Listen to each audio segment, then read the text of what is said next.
Welcome back to the channel. My name is Luke Goff, owner and founder of Avidity Recruitment, where we discuss all things career related and how to successfully navigate interviews. In today's video, I'm going to talk to you about how to answer the dreaded behavioural interview questions.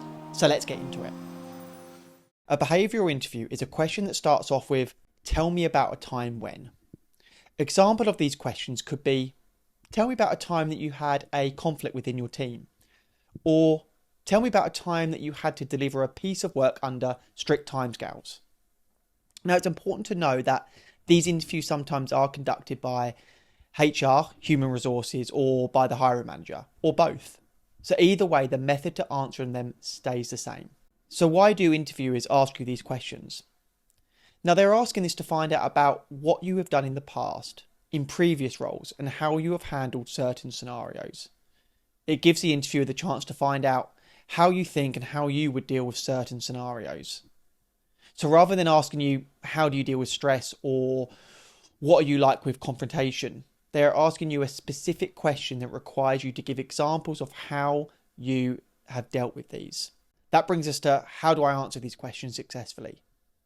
Well, the first piece of advice on this is as follows.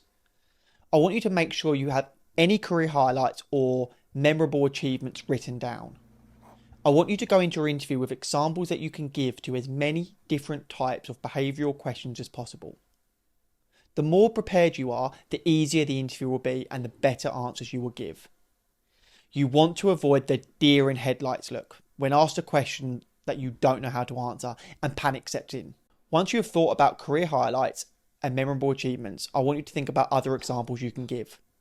Think about times that you've had a deadline to work to and what the outcome was and how you achieved it. Think about any times you have disagreed with your boss and what happened. Think about times that you've had to give difficult feedback to members of your team, or you were partnered with someone that you didn't get along with to complete a project. You get the idea.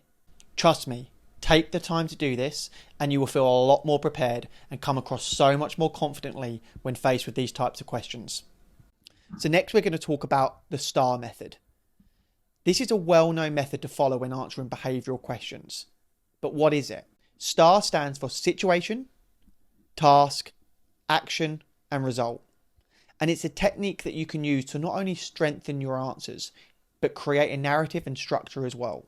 So let's break this down further. What is STAR? Situation.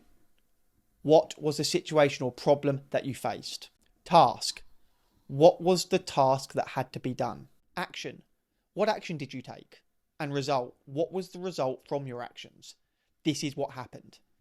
So this method is proven to work, and if answered correctly, you can't go wrong. Now, it's important that you be as specific as possible when giving examples. Try not to give generic answers. They are looking for actual examples of when you have done this and how you handled it. So let's go through an example question using the STAR method. The interviewer may ask you, can you give me an example of when you have dealt with conflict in your workplace? So once again, we do not want the deer in headlights where you sit there panicking. If you've practiced these type of answers, you could answer something like this.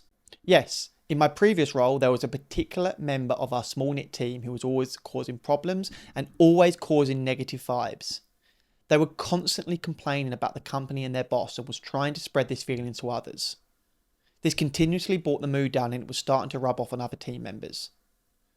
Now, as team leader myself, I couldn't let this continue. So I found the right opportunity to approach the individual when they were on their own and ask if we could have a private discussion, which they agreed. I made sure to approach this situation in a calm and professional manner, and I didn't want them to feel like I was attacking them in any way. Their initial reaction was very defensive. However, after I explained that even if they felt this way, it is not acceptable to bring other members' morale down in the team and make them feel negative, therefore affecting the quality of work that takes place. I said that any problems or issues they have, we can certainly discuss and see if we can improve the situation and make them feel happier. However, projecting their feelings in a negative way in the group has to stop.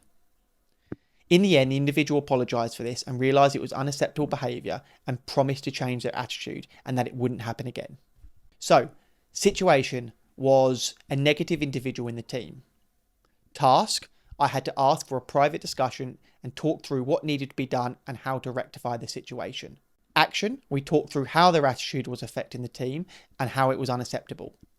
And result, the individual agreed that what they were doing was wrong and they needed to improve their attitude around other team members. Now, this was all done in a private conversation in a calm and professional way, with other team members none the wiser.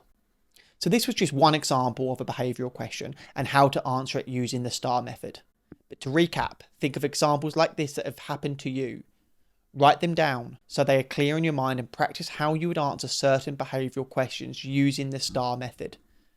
Get a friend or family member to do a mock interview with you. Practice however you can, but get confident and make sure you feel comfortable answering them. There are obviously lots of different questions that may come up, and you won't know beforehand. However, here is a list of possible questions that may come up. Have a look at these, practice answering these, and you'll be in a great position to successfully navigate this in an interview. If you have found this video useful, consider subscribing to the channel and hit that like button. I'll be posting regular content on career advice and interview tips and tricks that you should find useful.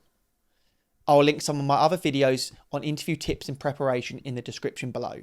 Now, if you have any good examples of behavioural questions that came up in an interview for you, let me know in the comments below. If you have an upcoming interview, best of luck, and I'll see you all in the next video.